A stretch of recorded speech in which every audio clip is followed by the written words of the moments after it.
Today I am going to unbox it to see how it looks like.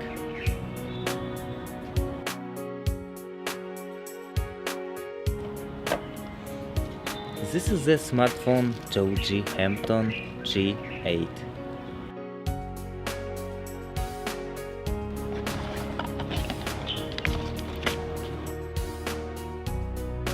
And this is the screen protector. It looks really tall and nice. This is the symbol to take out of the SIM card slot. And that is the user guide, which elaborates how to use the smartphone.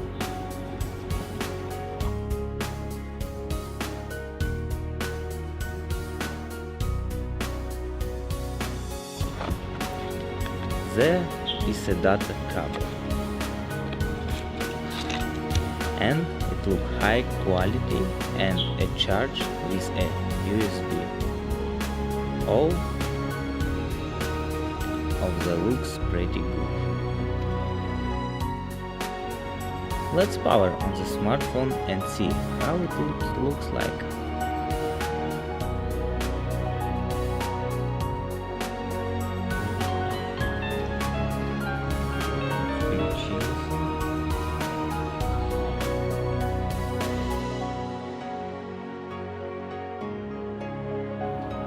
Then I will use camera to take a photo. That's pretty nice.